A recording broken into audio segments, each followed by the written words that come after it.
आज के टॉप 10 खबरों में आप सभी का स्वागत है। आज के दिन भर की ताजा तरीन घटनाएं, महत्वपूर्ण घटनाक्रमों में हम लेकर आए हैं 10 बड़ी खबरें जो न सिर्फ आपकी जानकारी को बढ़ाएगी बल्कि आपको हर मोड़ पर अपडेट रखेगी। तो चलिए बिना वक्त गवाए जानते ही आज की सबसे अहम खबरें। हर्षा रिछारिया जो पहले एक एक्ट्रेस और एंकर थी, अब वायरल साध्वी के रूप में चर्चा में है। महाकुंभ में उनका रथ पर बैठने का वीडियो वायरल हुआ, जिसके बाद उन्हें ट्रोल किया गया और धार्मिक नेताओं ने आलोचना की।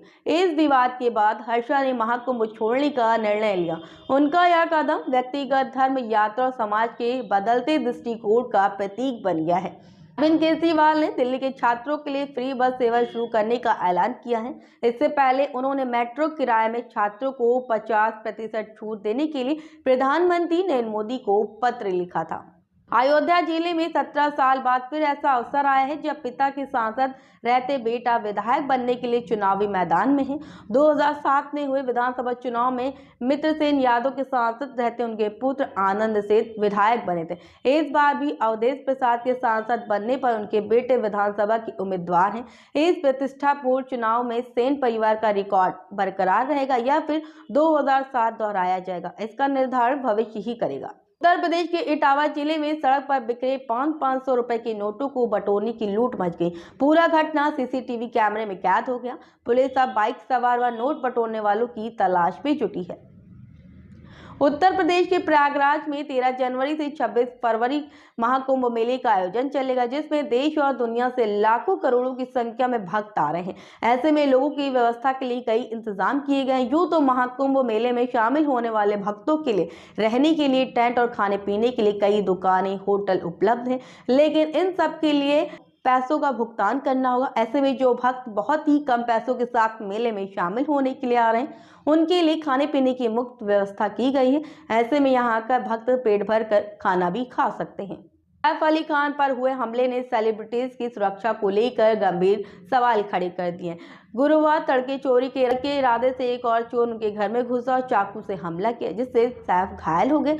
उन्हें लीलावती अस्पताल में भर्ती कराया गया, जहां उनकी सर्जरी हुई। अब वह खतरे से बाहर है। इस घटना के बाद सैफ के फैंस और सेलेब्स ने उनकी सलामती की दुआ की।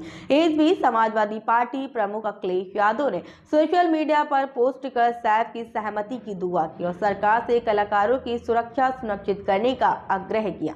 दिल्ली विधानसभा चुनाव में आम आदमी पार्टी को समर्थन देने और उनके साथ मंच साझा करने की घोषणा के बाद इंडिया गठबंधन के भविष्य को लेकर जारी अटकलों पर सपा अध्यक्ष अखिलेश यादव ने गुरुवार को विराम लगा दिया। उन्होंने स्पष्ट करते हुए साफ कहा है कि आपको समर्थन का मतलब कांग्रेस का विरोध नहीं है।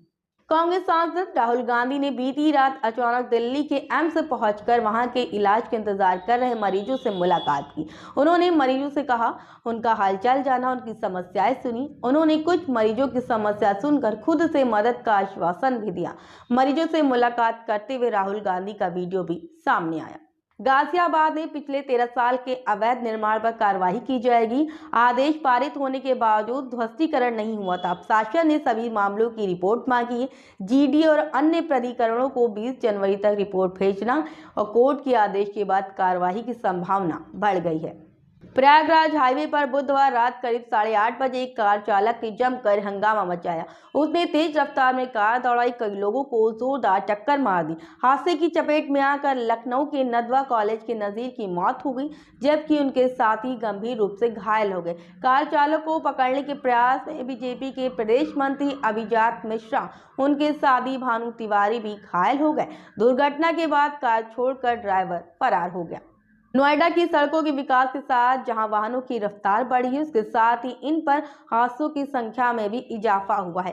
वर्ष 2020 से लेकर 2024 तक 5 साल के रिकॉर्ड की बात करें तो सड़क हादसों और उसमें जान गंवाने वालों की संख्या बढ़ी है। सिर्फ 2024 से बीते साल की तुलना में सिर्फ 9 हादसे कम हुए। यही वहाँ हर दिन सड़क हादसे में 1 से अधिक मौत होती रहती है।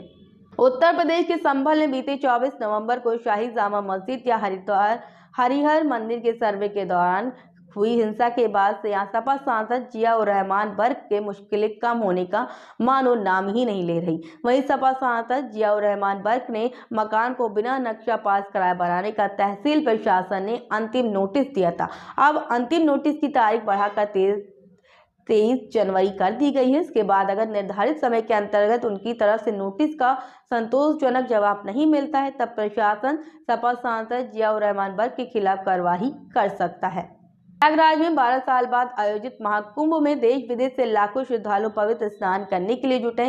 इस आस्था के महासंगम में एक अजीब घटना से सबका ध्यान खींचा है। इस बीच महाकुंभ को लेकर कुछ युवाओं ने अंधविश्वास विरोधी पोस्टर लगाए हैं, जिससे नागा साधु भड़क गए। यह विवाद तेजी से बढ़ा और अब सोशल मीडिया पर इस घटना का वीडियो वायरल हो रहा है। कुंभ मेला प्रशासन और पुलिस इसकी तहकीकात से जुटे हुए हैं।